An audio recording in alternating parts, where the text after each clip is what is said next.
Olá, professores! Eu sou a professora Ana Cristina Brandão, da Gerência de Formação Central, e o objetivo deste nosso encontro é discutir sobre as aulas do terceiro bimestre do Caderno Educacional, bem como reconhecer a inter-relação existente entre o Currículo Referência do Estado de Goiás, a Matriz de Referência do SAEB e o Caderno Educacional.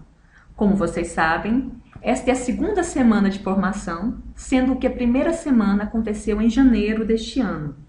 Portanto, a pauta do nosso encontro é o Caderno Educacional do terceiro bimestre. A carga horária total é de 40 horas, sendo 16 horas presenciais e 24 horas à distância. Lembrando que 8 horas presenciais serão dedicadas ao estudo do Caderno Educacional de Língua Portuguesa e as outras 8 horas ao estudo do Caderno Educacional de Matemática. Os objetivos das atividades à distância são aplicar as estratégias, métodos e técnicas discutidos durante o encontro em sala de aula, planejar ações e estratégias para o PIA, que acontecerá em dezembro de 2013, tendo como base o currículo referência do terceiro e quarto bimestres, planejar atividades que contemplem as expectativas dos escritores da segunda e terceira avaliação diagnóstica com rendimento abaixo de 50%, planejar ações para o fortalecimento da Prova Brasil SAEB. O objetivo geral do nosso encontro presencial é conhecer e discutir sobre as aulas do terceiro bimestre do Caderno Educacional. E temos como objetivos específicos retomar a concepção de área de língua portuguesa, discutir a relação entre o currículo referência, a matriz SAEB e o caderno educacional, bem como planejar estratégias de trabalho para as aulas do terceiro bimestre do caderno educacional. Para iniciarmos a discussão sobre o caderno educacional do terceiro bimestre, faz-se necessário retomar brevemente a concepção de área de língua portuguesa estudada na primeira semana de formação. Portanto, vamos discutir brevemente as seguintes questões. O que é importante estudar em língua portuguesa? Qual o papel dessa disciplina na educação básica? O que consideramos importante estudar está relacionado à nossa concepção de língua. A concepção de língua que norteia o currículo referência de língua portuguesa não considera apenas as estruturas linguísticas encerradas em si mesmas. Tal concepção se justifica porque a língua é um sistema partilhado pelos membros de uma comunidade que a utilizam como forma de interação por meio de diferentes gêneros textuais. Escrevemos, lemos, falamos e ouvimos diferentes gêneros textuais durante toda a nossa vida. Para ilustrar a discussão que estamos propondo, vamos ler o texto O Girofante e o Mortego. O girofante e o mortego vivem na apostela. O girofante tem uma rotuda, ele teconiza muito. O mortego tem várias basifas, ele caluba sempre, não para de calubar. Todo mortego serimpa. Complete, então, agora as seguintes frases. O mortego e o girofante vivem na... O girofante tem uma... Marque falso ou verdadeiro. O mortego tem várias basifas. Responda as questões 3 e 4. O que o mortego não para de fazer? O que o girofante faz muito? A questão a se fazer aqui, professores, é o que foi possível compreender sobre o texto? A resposta provavelmente será nada. No entanto, vocês foram capazes de completar as questões, marcar verdadeiro ou falso e responder as questões propostas. Tal fato ocorreu porque a única habilidade solicitada a você foi o de retirar informações explícitas. Porém, não pode haver a compreensão de um texto que não se entende. Assim, a leitura na sala de aula não pode se limitar à mera decodificação, à retirada de informações explícitas. Dessa forma, o papel da disciplina de língua portuguesa é o de possibilitar o desenvolvimento de ações de compreensão e produção de linguagem em diferentes situações de interação, o engajamento discursivo do aluno e a interação social entre os indivíduos por meio do discurso. Vale ressaltar que engajar o aluno no discurso significa propiciar o desenvolvimento de uma leitura crítica, não só dos diferentes textos que circulam, mas como também da realidade em que ele está inserido. Assim, a língua falada e escrita por meio dos gêneros textuais é objeto de estudo da língua portuguesa. Vale lembrar que os gêneros textuais se agrupam em tipos de texto.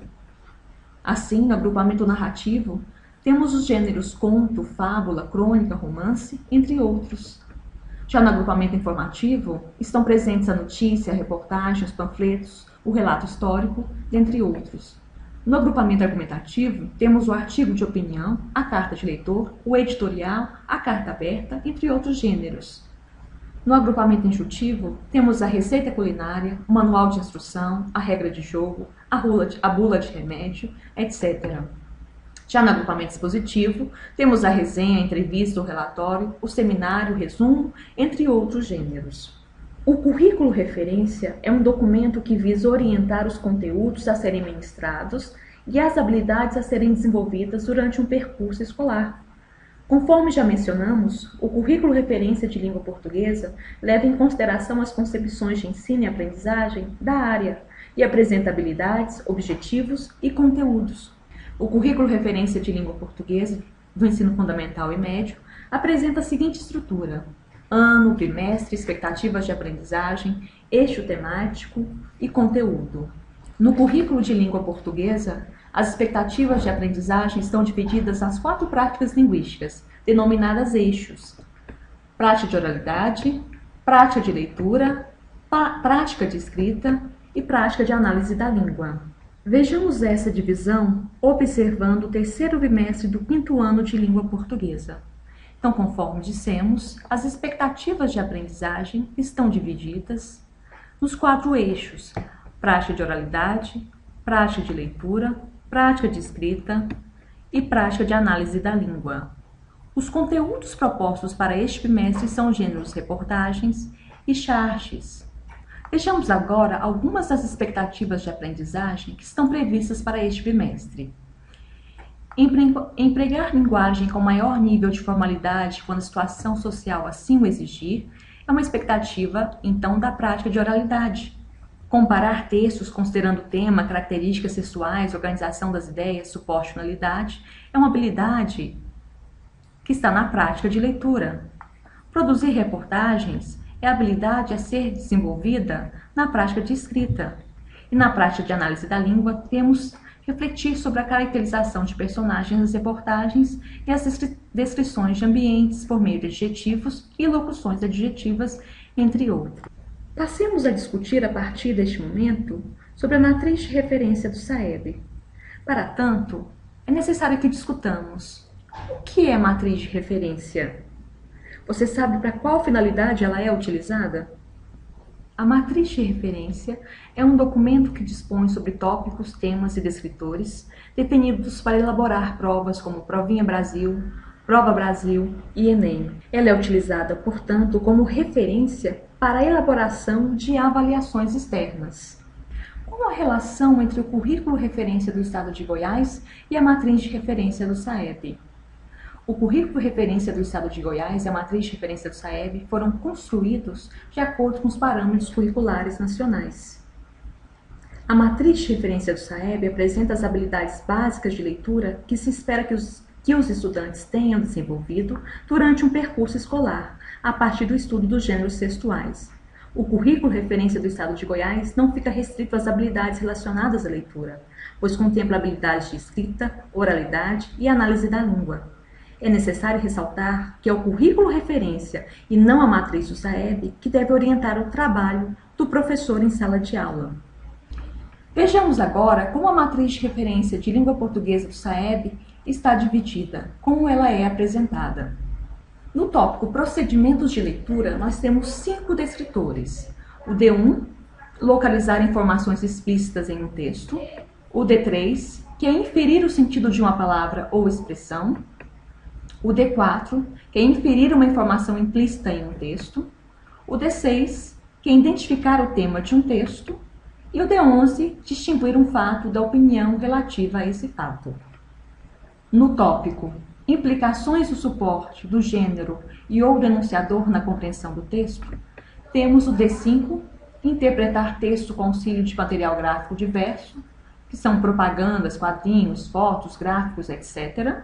E temos também o D9, que é o descritor que avalia a habilidade de identificar a finalidade de textos de diferentes gêneros. No tópico 3, relação entre textos, temos o descritor 15, reconhecer diferentes formas de tratar uma informação na comparação de textos que tratam do mesmo tema em função das condições em que ele foi produzido e daquelas em que será recebido. Já no tópico 4, coerência e coesão no processamento do texto, temos o descritor 2, estabelecer relações entre partes de um texto, identificando repetições ou substituições que contribuem para a continuidade de um texto. Temos o descritor 7, identificar o conflito gerador do enredo e os elementos que constroem a narrativa. O descritor 8, estabelecer relação causa-consequência entre partes e elementos do texto. O D12, estabelecer relações lógico-discursivas presentes no texto, marcadas por conjunções, advérbios e etc. No tópico 5, relação entre recursos expressivos e efeitos de sentido, temos o D13, identificar efeitos de ironia e humor em textos variados. O D14, reconhecer o efeito de sentido decorrente do uso da pontuação e de outras notações. Por fim, o tópico 6, variação linguística, traz o descritor 10, identificar as marcas linguísticas que evidenciam o locutor e o interlocutor de um texto. Vamos agora fazer a leitura de um gráfico da segunda avaliação diagnóstica de língua portuguesa deste ano. Vocês podem observar que apenas um descritor ficou abaixo de 50%, o que é um resultado bastante significativo. Todos os demais descritores tiveram um índice de acerto maior do que 50%. No entanto, mesmo estando acima de 50%, alguns descritores merecem ser analisados e discutidos, já que o índice de acerto desses não foi tão elevado quanto os demais. Leia então o gráfico e veja quais os outros dois descritores, além do D11, tiveram um índice de acerto abaixo dos demais. Pela leitura do gráfico, você pode ter percebido que o D11 e os descritores 2 e 4 tiveram um índice de acerto abaixo dos demais. Vamos agora fazer uma leitura dos itens referentes a esses descritores na segunda avaliação diagnóstica de 2013. A história real das bonecas. Você sabia que elas nem sempre foram brinquedos? As TVs e revistas estão cheias de anúncios de novas bonecas, enchendo de brilho os olhos de muitas meninas. Isso é fácil saber. Agora, o que pouca gente sabe é que as bonecas nem sempre foram brinquedos.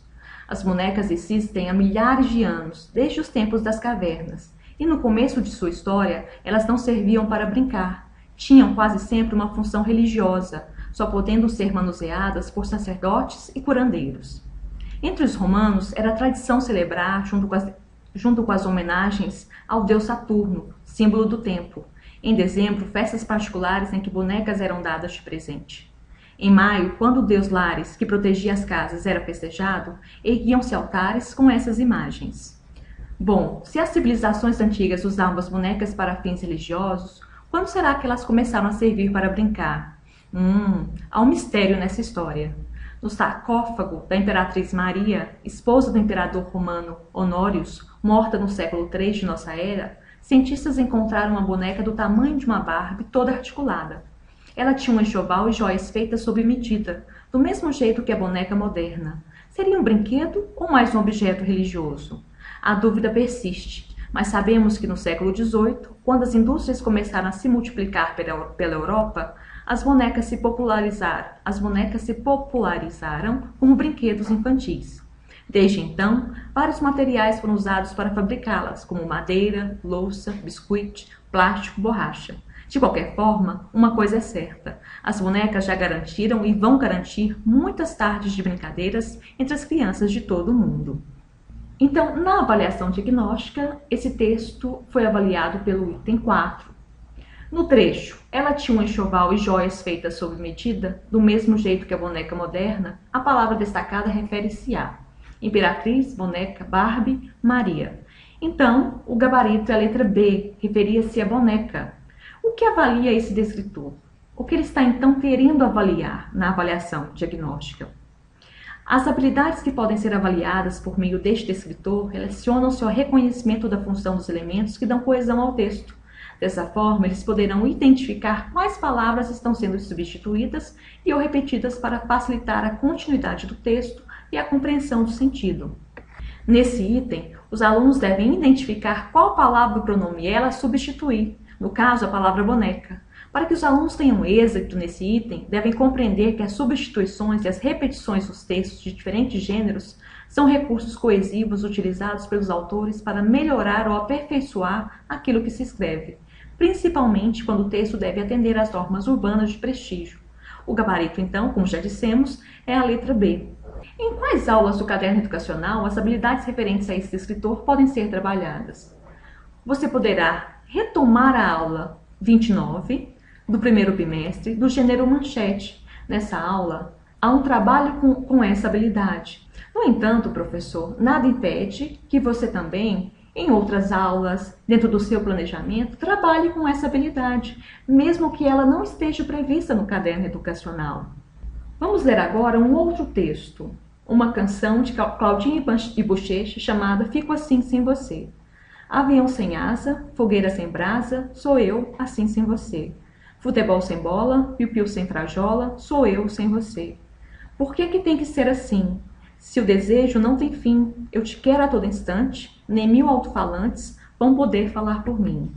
Amor sem beijinho, bochecha sem Claudinho, sou eu assim sem você. Circo sem palhaço, namoro sem abraço, sou eu assim sem você.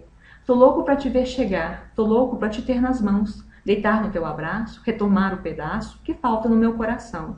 Eu não existo longe de você, e a solidão é o meu pior castigo. Eu conto as horas para poder te ver, mas o relógio está de mal comigo. Por quê? Por quê? O descritor 4 foi avaliado no item 7, com a seguinte questão. No trecho, mas o relógio está de mal comigo, entende-se que A. O relógio está quebrado, B. As horas passam devagar, as horas passam rapidamente, o relógio está zangado.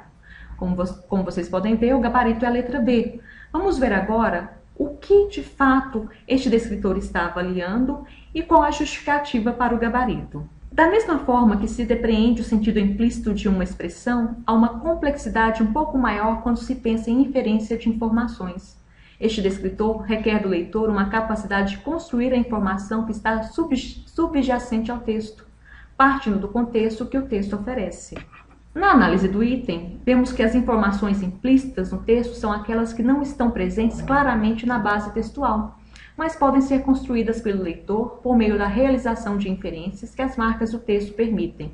O estudante deve perceber que as horas passam devagar para os apaixonados se encontrarem. Dessa forma, a resposta correta é a letra B. Vejamos agora em quais aulas do caderno educacional a habilidade de inferir está presente. A habilidade de inferir informações implícitas é uma habilidade que se repete em todos os bimestres de todos os anos e séries do currículo referência de língua portuguesa. Essa habilidade também é significativamente explorada no caderno educacional por meio das atividades de leitura. Veja as aulas de fábula do primeiro bimestre, de poema do segundo bimestre, mas você também poderá verificar que em todas as outras aulas a habilidade de inferência está sendo explorada, está sendo trabalhada. Basta que você retome essas aulas ou que você continue fazendo um trabalho de leitura conforme indica o caderno educacional, trabalhando a inferência, indo além da decodificação, explorando as informações explícitas e não apenas as informações explícitas. Vamos ver agora o texto Heróis e Guerreiros, de Heloísa Prieto. Não se sabe exatamente como surgiu a capoeira no Brasil. Alguns mestres afirmam que a capoeira foi inventada nas senzalas pelos escravos, que, proibidos de portarem armas, criaram uma luta que se parecia com uma dança. Quando treinavam, iludiam seus senhores, fazendo-os pensar que estavam apenas dançando. Outros dizem que a capoeira foi inventada em Angola e aperfeiçoada no Brasil. O que se sabe com certeza é que o bom capoeirista deve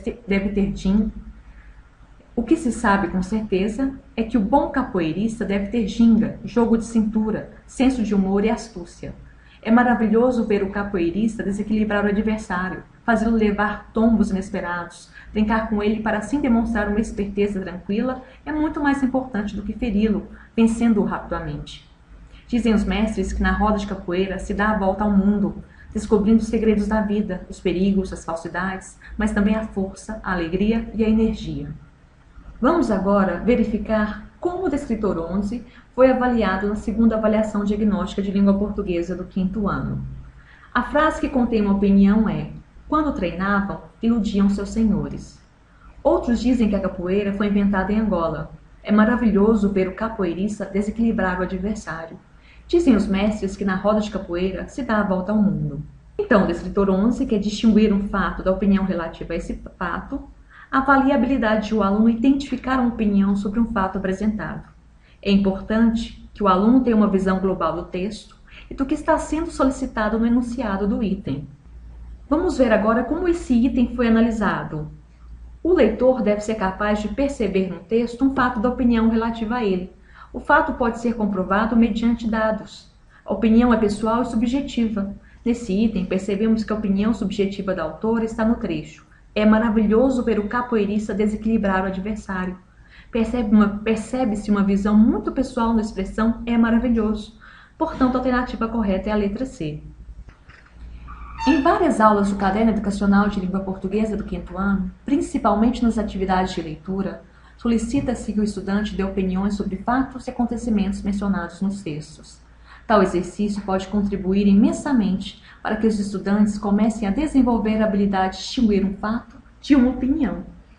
Entretanto, nada impede que a habilidade de distinguir um fato de uma opinião seja explorada por você no trabalho com os diferentes gêneros do discurso. No 3º bimestre, com o gênero reportagem, por exemplo, é possível solicitar aos estudantes que distingam os fatos relatados pelo autor e a sua opinião sobre eles, mesmo que tal distinção não seja trabalhada no caderno educacional. Vale ressaltar que cabe a nós, professores, verificarmos o que necessita ser ampliado, retomado ou acrescentado de acordo com as dificuldades e o ritmo de aprendizagem de nossos estudantes. Uma vez que iniciamos uma breve discussão sobre as aulas do caderno educacional, por meio da análise dos escritores, faz-se necessário conhecer um pouco mais sobre esse material didático. Você sabe por que surgiu o caderno educacional? E o que foi levado em consideração para a sua construção? Discuta brevemente com seus colegas. Para a elaboração do caderno, levou-se em consideração as orientações do currículo referência com relação às expectativas que devem ser trabalhadas. No Caderno Educacional de Língua Portuguesa, as expectativas de aprendizagem são trabalhadas dentro dos eixos temáticos, conforme estabelecido no currículo referência. As aulas seguem uma sequência didática e estão divididas em 3 grandes momentos: diagnóstico, ampliação e sistematização dos conhecimentos. O objetivo de ensinar determinado gênero por meio de uma sequência didática é o de propiciar ao estudante uma aprendizagem gradual. Soma-se a isso o fato de que o trabalho em conjunto com a leitura, a escrita, a oralidade e aspectos de análise linguística faz mais sentido para quem aprende. Então, como vocês podem perceber, há uma grande relação entre o currículo referência do Estado de Goiás, a matriz SAEB e o caderno educacional. Veja, por exemplo, esta tabela. Nós pegamos a aula 3 de charge, a aula número 3 da charge, que está no caderno educacional do 3º bimestre, e verificamos quais expectativas de aprendizagem se relacionavam com alguns descritores da matriz SAEB. Descobrimos que o descritor 4, o descritor 5 e o descritor 13 são os descritores que melhor se relacionam com as expectativas de aprendizagem que estão sendo trabalhadas nessa aula. Tínhamos como tema o trabalho com os elementos não verbais com a caricatura, mais especificamente. Vamos ver agora quais são esses descritores e por que eles se relacionam com essas expectativas de aprendizagem.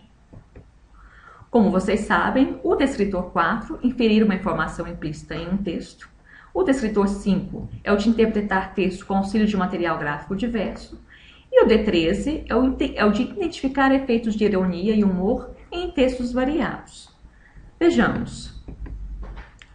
O descritor 4, conforme já lemos, avalia a habilidade de o aluno reconhecer uma ideia implícita no texto, seja por meio da identificação de sentimentos que dominam as ações externas dos personagens em um nível básico, seja com base na identificação do gênero textual e na transposição do que seja real para o imaginário. Já o descritor 5 avalia a habilidade de o aluno reconhecer a utilização de elementos gráficos não verbais como apoio na construção do sentido e interpretação de textos que utilizam linguagem verbal e não verbal.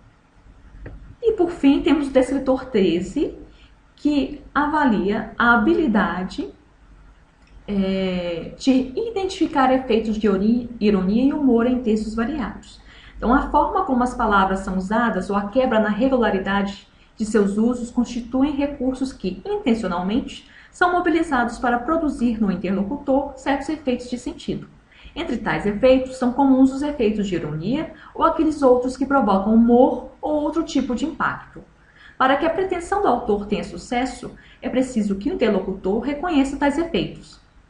Por exemplo, na ironia, o ouvinte ou leitor deve entender que o que é dito corresponde, na verdade, ao contrário do que é explicitamente afirmado. Bem, voltemos então agora na tabela. Bem, então descobrimos o que avalia o descritor 4, o descritor 5 e o descritor 13. Agora, por que eles se relacionam com as expectativas de aprendizagem da aula número 3 de Charge? Ora, veja bem, inferir informações, sentidos e intencionalidades do autor. Ler charges utilizando diferentes estratégias de leitura, como mecanismos de interpretação de textos. Estamos trabalhando com a inferência, ou seja, a inferência desta expectativa e nessa expectativa se relaciona com o descritor 4. Para que o aluno compreenda e produza sentido, estamos o tempo todo trabalhando com a habilidade avaliada pelo descritor 5, que é de ler os textos com auxílio de material gráfico diverso. Estamos também trabalhando o descritor 13, porque estamos dialogando sobre os efeitos de humor presentes nas charges. Então, podemos verificar que há uma total relação entre a matriz de referência do SAEB, a matriz curricular de língua portuguesa, bem como o caderno educacional. Iniciaremos agora o segundo momento da nossa pauta. E nesse segundo momento discutiremos um pouco sobre prática de ensino, tendo como foco as aulas do caderno educacional. É possível lançar mão de situações didáticas diferentes para o trabalho com as aulas do caderno educacional? Obviamente sim. Vejamos de que forma a aula 1 do gênero Charge, no terceiro bimestre, pode ser introduzida aos estudantes. O objetivo da aula é diagnosticar os conhecimentos que os estudantes já possuem a respeito do gênero. Para tanto, o estudo de duas charges são propostas, uma sobre a multa aplicada a quem é flagrado dirigindo após a ingestão de bebida alcoólica e outra sobre os perigos de dirigir embriagado. Este, então, portanto, é o texto 1, que é a charge 1, a ser apresentada aos alunos e depois discutida, e esse é o texto 2, que é o segundo texto, a charge 2, a ser lida e discutida pelos alunos. Como dissemos, a sugestão é que os estudantes leiam os dois textos e, a partir da leitura, discutam as questões propostas. No entanto, antes de propor a leitura das duas charges, pode-se discutir brevemente com os estudantes sobre a lei seca e o perigo de dirigir bêbado ao volante. Propomos para isso o uso de outras imagens para chamar a atenção dos mesmos sobre o tema e para melhor ilustrar a discussão. Portanto, antes de fazer a leitura das duas charges, iremos propor uma discussão sobre o tema com os estudantes. Peça para que eles observem essa imagem e respondam o que pode ter acontecido. O que provoca os acidentes de trânsito?